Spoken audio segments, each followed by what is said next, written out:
नमस्कार. मी भाऊ तोरसेकर. तुम्ही बघत आहात प्रतिपक्ष. मित्रांनो, मी जेव्हा बोलतोय तेव्हा संसदेवर कॉक्रोच जनता पार्टी आणि इतर विरोधक यांचा मोर्चा निघालेला असली बातमी होती. आणि काल रात्री उशिरा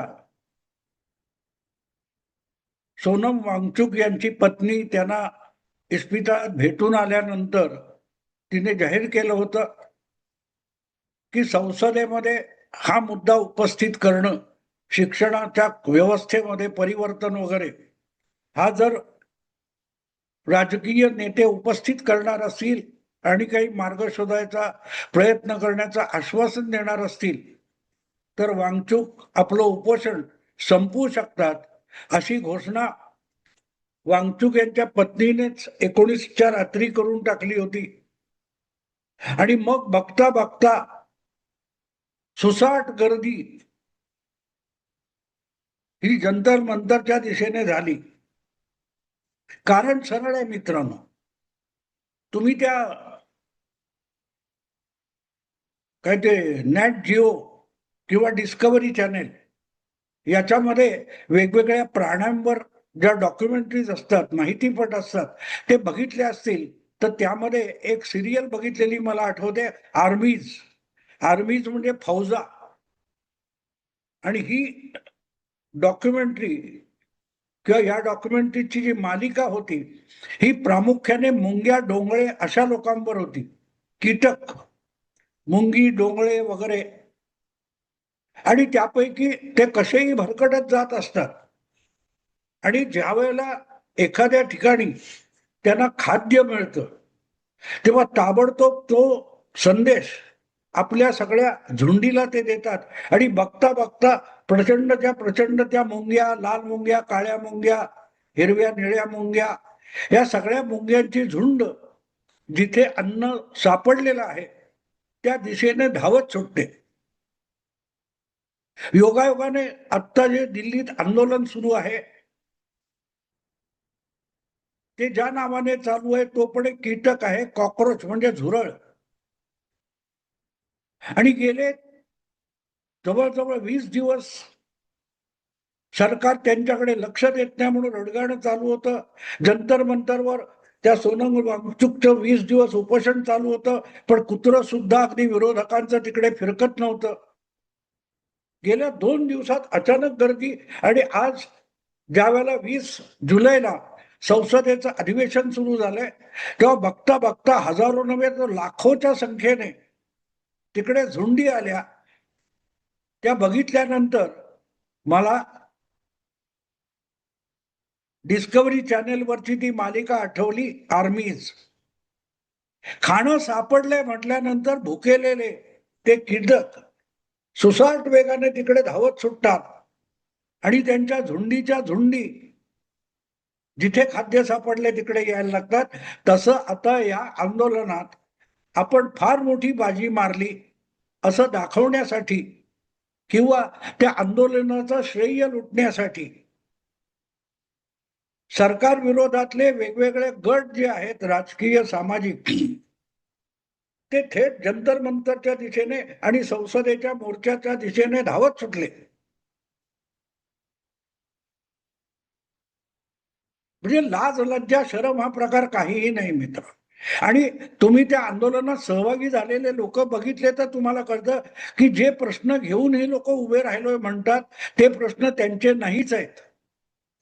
जेनझी म्हणजे तरुणांचं आंदोलन म्हणायचं. आणि तारुण्य कधीच्या कधी निघून गेले. 2-3 दशकांपूर्वी अशा लोकांची तिथे झुंबड उडालेली होती. आणि काही पोरं तर अगदी शाळकरी वयातली आणि त्यांना कशासाठी आंदोलन चालू आहे ते माहित नाही. बस धर्मेंद्र प्रधानने राजीनामा दिला पाहिजे, मोदींनी राजीनामा दिला पाहिजे, या सरकारची सत्ता राबवायची लायकी नाही, वगैरे वगैरे वगैरे पोपटपंची. मला सहज एक गंमत सुचली की धुरंधर हा सिनेमा कमालीचा यशस्वी केलेला दिग्दर्शक, लेखक आदित्य धर याला परत परत गेल्या 4 महिन्यामध्ये प्रश्न विचारला गेला की धुरंधर 1 किंवा सुरुवातीचा पहिला चित्रपट धुरंधर हा डिसेंबरमध्ये प्रदर्शित झाला आणि पाठोपाठ अवघ्या 3 महिन्यामध्ये त्याने धुरंधरचा दुसरा भाग प्रदर्शित केला आणि दोन्ही चित्रपटांनी तुफान धंदा केला. 3,000 कोटीपेक्षा जास्त उत्पन्न या 2 चित्रपटातून मिळवलं गेलं. पण मग असा प्रश्न विचारला गेला की मग धुरंधर 3 कधी येणार आहे? धुरंधर 3 येणार आहे की नाही? धुरंधरचा पुढचा भाग येणार आहे की नाही? मित्रांनो, एक यश मिळवलं ना की त्याच्या पुढचं पाऊल खूप जपून टाकावं लागतं. तुम्ही यशाच्या शिखरापर्यंत पोहोचणं जितकं कठीण नाही, तितकं त्या यशाच्या शिखरावर टिकून राहणं अवघड असतं. कारण कोण ना कोण टपलेला असतो तुम्हाला ढकलून परत त्या यशाच्या शिखरावर चढायला. जगाच्या वेगवेगळ्या क्षेत्रामध्ये विक्रम करणारे महापुरुष आपण बघितलेले आहेत. काल परवाच ज्याचा 28 का 38 वर्ष विक्रम कायम राहिला, तो गॅरी सोबर्स या जगाचा निरोप घेऊन गेला. पण त्याचा जो त्रिशतकाचा विक्रम होता तो जवळजवळ 30 का किती वर्ष 28-30 वर्ष अबाधित होता. तिथपर्यंत कोणी पोहोचू शकत नव्हता. पण कोण ना कोण पोहोचला. गावस्करचे विक्रम प्रचंड होते, पण त्याला सचिन तेंडुलकरने धक्का दिला, त्याला विराट कोहलीने धक्का दिला. येत असतात, कारण तुम्ही त्या शिखरावर कायम टिकणार नसता. आणि म्हणून एक यश मिळवलं की पुढचं पाऊल खूप जपून टाकावं लागतं, नाही तर उतरंड सुरू होत असते. याचं भान पण ज्यांना नसतं ते फार काही करू शकत नसतात. आणि म्हणूनच आदित्य धर सारख्या एका तरुणाने जे यश मिळवलं धुरंधर नंतर, त्यानंतर पुढला सिनेमा काढला तो कमीत कमी आधीच्या 2 धुरंधरची तुलना करण्यासाठी योग्य असला पाहिजे याची आठवण आणि त्याला भान आहे. म्हणूनच लगेच आता तिसरा येईल वगैरे, पुढचा चित्रपट माझा येतोय, असली बालिश भाषा त्याने कुठेही केलेली नाही. पण मला जी सूत्रांकडून बातमी मिळाली, आणि तुम्हाला माहिती सूत्र याचा अर्थ दादांत बिनबुडाची खोटी बातमी. तर ती खोटी बातमी अशी आहे मित्रांनो की आता जितकं ते हमजा अली मझारीचं पात्र महत्वाचं होतं, तितकंच आजच्या घडामोडींमध्ये अभिजित दिपके हे पात्र फार महत्वाचं आहे. आणि तितकंच सोनम वांगचुक हे पात्र पण महत्वाचं आहे. या सगळ्या आंदोलनामध्ये सामान्य माणसामध्ये किंवा फारसं जागरूक नसलेल्या लोकांमध्ये जो एक भ्रम होता की सोनम वांगचुक हा फार मोठा संशोधक आहे, शास्त्रज्ञ आहे, त्याने एकापेक्षा एक मोठे शोध लावले, हा भ्रम होता. तो या आंदोलनाने तो भ्रमनिरास करून टाकला. तुमच्या माझ्या माथ्यावर किती खोट्या बातम्या, खोटी माहिती इतकी अलगद मारली जात असते. अरे त्याने तर त्या सियाचेन मध्ये, लडाख मध्ये जे सैनिक थंडी वाऱ्यामध्ये घुसमटलेले असतात त्यांच्यासाठी काय काय शोध लावले, त्याच्या नावावर 400 पेटंट आहेत. इतक्या अतिथंड प्रदेशामध्ये उबदार वातावरण तरण करणारे तंबू त्याने तयार केले आणि त्याचा भारतीय सेनेला खूप मोठी मदत झाली. ही सगळीच्या सगळी थोतांड उघडी पडली. पर्यावरण क्षेत्रामध्ये सोनम वांगचुकने तर अप्रतिम काम केलेलं आहे. किंबहुना पर्यावरण हा शब्द सुद्धा सोनम वांगचुकने शोधून काढलाय, इथपर्यंत दावे करणारे आणि त्यासाठी दमुनिया न जाणारे प्रवक्ते आपण बघितलेले. असो, मुद्दा इतकाच आहे की अशी विक्रम करणारी ही 2 पात्र जमील जमाली आणि अभिजित दिपके किंवा काय तो हमजा अली मजारी आणि जमील जमाली, ही 2 प्रमुख पात्र त्याच्यामध्ये आहेत धुरंधर मध्ये. तशी सोनम वांगचुक आणि अभिजित दिपके ही 2 पात्र मिळाल्यावर आदित्य धरने धाडस केलेला आहे पुढचा एक धूमधडाका करायचा, पुढचा चित्रपट काढायचा आणि तो तितकाच गाजवायचा. आणि त्या चित्रपटाचं नाव मला कळलेलं आहे आणि म्हणून मी हा व्हिडिओ करतोय. अभिजित दिपकेचं कथानक सगळं तयार झालेलं डोक्यामध्ये लिहून काढायचंय. फक्त या नव्या चित्रपटाला नाव काय द्यायचं याविषयी त्याच्या मनात गोंधळ आहे. आणि त्या सूत्रांकडून मला कळलेली बातमी अशी की अभिजित दिपके जो आदित्य धर जो तिसरा आता सिनेमा काढतोय धुरंधर नंतर तितकाच दणदणीत, त्याचं नाव जंतर मंतर छू मंतर असं ठेवायचं की चोरी चोरी छुपके दिपके असं ठेवायचं. इथे त्याचा गोंधळ झालेला आहे आणि त्यामुळे या चित्रपटाच्या घोषणेला विलंब झालाय.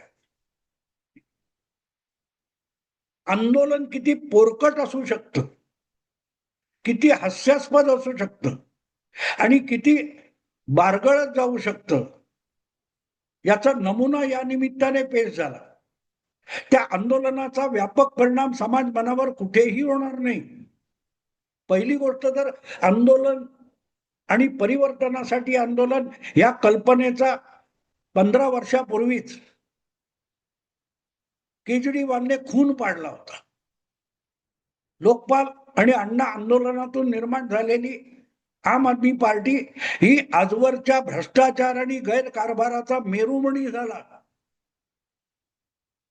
त्यामुळे कुठच्याही समाज हितासाठी परिवर्तनासाठी आंदोलन झाल्यानंतर त्यासाठी जनमानसामध्ये जी सहानुभूती उफाळून येते त्याचा मागमूस तुम्हाला या काल परवाच्या जंतर मंतर आंदोलनात दिसला नाही.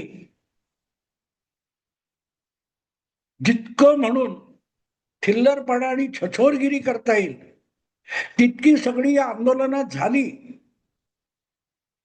आणि म्हणूनच आंदोलन ही कल्पना आता संपूर्णपणे डिस्क्रेडिट झालेली आहे. कोणीही कुठच्याही महान उद्दिष्टाने एखादं आंदोलन करायला गेला तर लोक 10 वेळ त्याच्याकडे संशयाने बघतील. सहानुभूती मिळवण्याची तर गोष्टच विसरून जा, गोष्ट विसरून जा. आणि म्हणून हा खरोखरच सनसनाटी विषय. चित्रपट क्षेत्रामध्ये गुप्तचर खातं, जेम्स बॉन्ड वगैरे हे बघितलं आणि त्याच्या थर्ड रेट नकला ज्या बॉलिवूड कडून झाल्या आजपर्यंत, देशाचे शत्रू आणि देशाचे रक्षक याविषयी कपोल कल्पित बोगस कथानक दाखवणारे जे बॉलिवूडचे सिनेमा होते त्याच्यावर धुरंधरने बोळा फिरवला.